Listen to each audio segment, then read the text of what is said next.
Greetings! Welcome to the devlog for update 71 of Hot Dogs, Horseshoes, and Hand Grenades. We're going to start off as always with a quick sound check. Make sure speakers aren't up too high. Wonderful. So what have we got for you this week? Well, this update is primarily a huge bug fix, but along the way I've managed to add a bunch of sort of both fixes and quality of life improvements to a number of different platforms and objects that have been asked about a whole bunch before. So let's go ahead and jump into it. We're going to start I'm going to actually sit down here. Easier to work with the table here, with a couple of things that we added as part of our April Fool's update earlier in the week.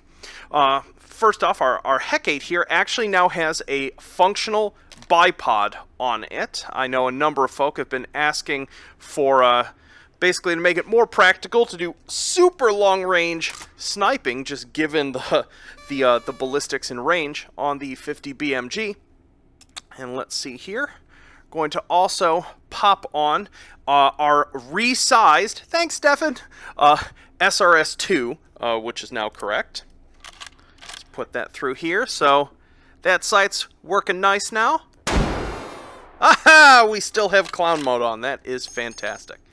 I think we'll just keep that on for today. And then pop this down. Same sort of thing.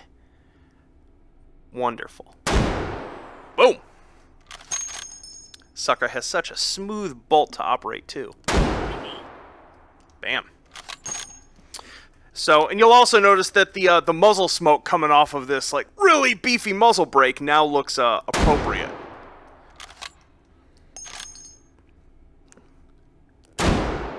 Boom. I think that backpack is actually absorbing a ton of the muzzle energy. I bet I have an incorrect material definition applied to it.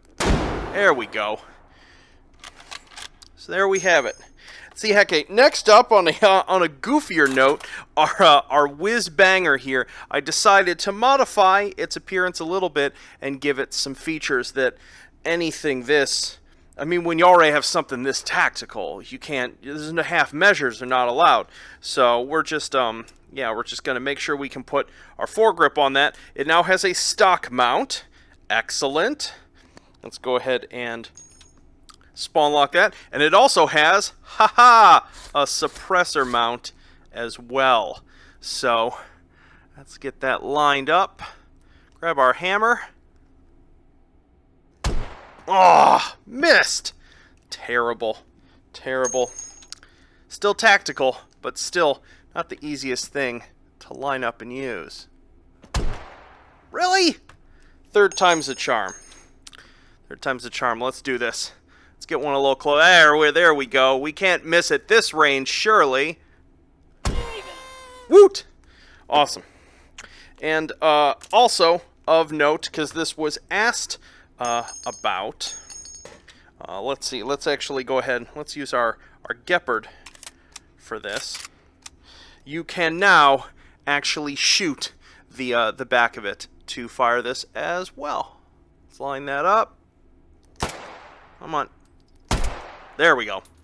Wonderful.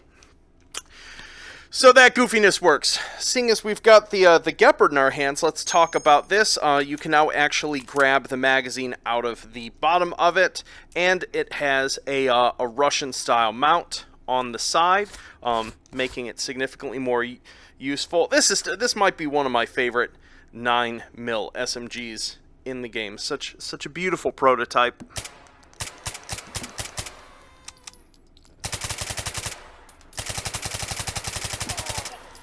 Wonderful. Beautiful stuff.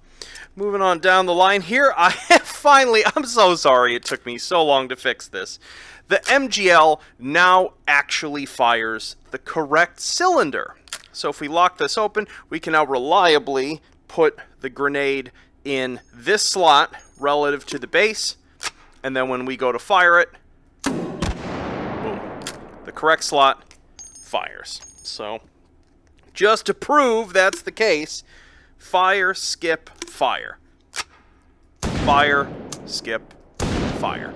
Yay! Actually works. And I actually made our ejection lever there work. Wonderful.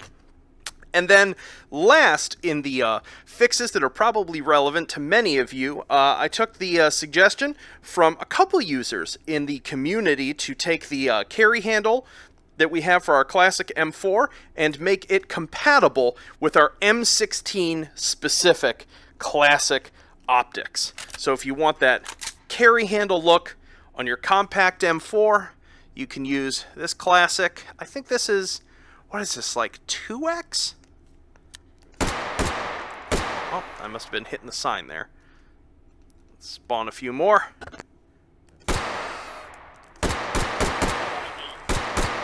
That upside down reticle I will never get over it, but that's the way it was. And then we've got a more zoomed up optic here. I actually love this one.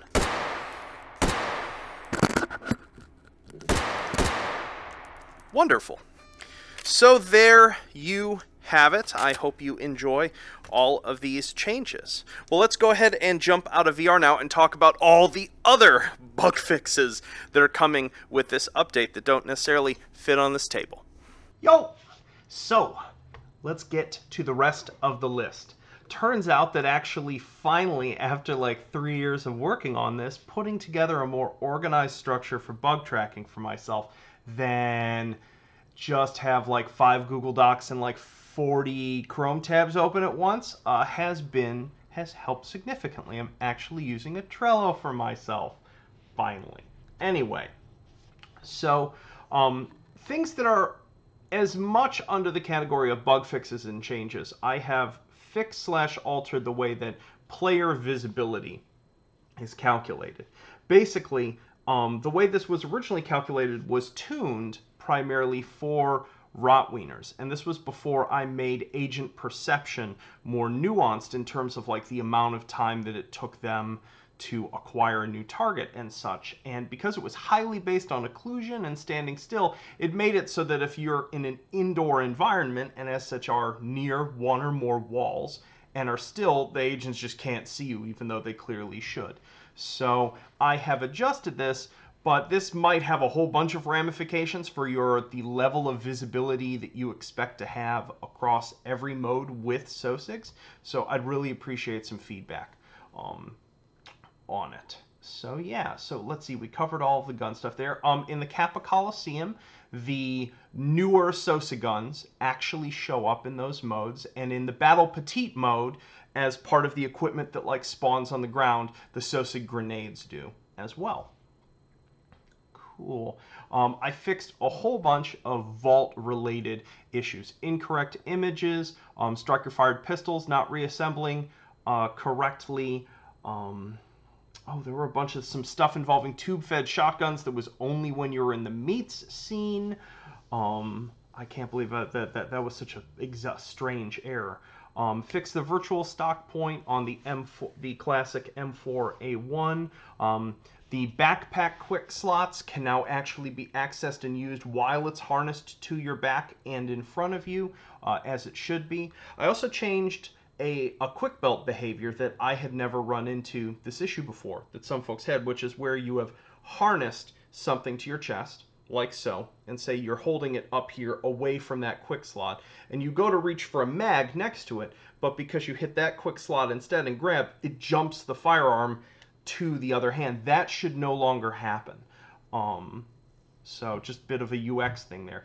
Fix some geo holes in a bunch of the MP5 models. Fixed hopefully an issue where like SOSIGs looking for weapons would like try to pull them out of your quick slots, so you'd see them like jittering there. That shouldn't happen anymore. Magazines colliding into other objects in world geometry should now actually make perceptible audio events that the SOSIGs can hear, just like cartridges could. The breaking the lowest joint on the SOSIG should, in certain scenes, should no longer errantly kill them. Yep, that's more vault stuff. Fixed item spawner pictures for things like the Suzat scope, the stand foregrip, and the Uzi suppressor. Ooh, here's one that I hadn't noticed because I never rotate my player rig really. Certain things like the flare gun and the H69 that flick open and shut. Apparently that was broken when you were not at a default player rig rotation. That should be fixed now. It's like local to world math. It's old code. I'm not surprised I messed that math up like 2 years ago. So yeah, that's about Oh, and I fixed a bunch of meat grinder stuff. The big ones that have been reported to me that were broken. Laser mines are now super deadly. The hot dog flying drill swarms can actually be destroyed. A bunch of like meat piles and the like chainsaw meat things no longer just auto explode. And I have attempted to laminate the floor physics-wise a little bit better so that little objects don't just fall through opaque floors. I was saying to the Discord earlier that Meat Grinder was the first really structured mode that I tried to build in H3, and I had never done something like that before. And so it's just a giant collection, implementation-wise, of things you should not do. In terms of the collision, in terms of the way the objects are set up, in terms of the way things are spawned, the way my prefabs are saved and organized. And so it's quite difficult to keep it running while certain aspects of the game advance. So I thank you for your patience. If there's still stuff broken in it after this update, please let me know, and I'll just tinker with a thing or two each week to get it just back into shape.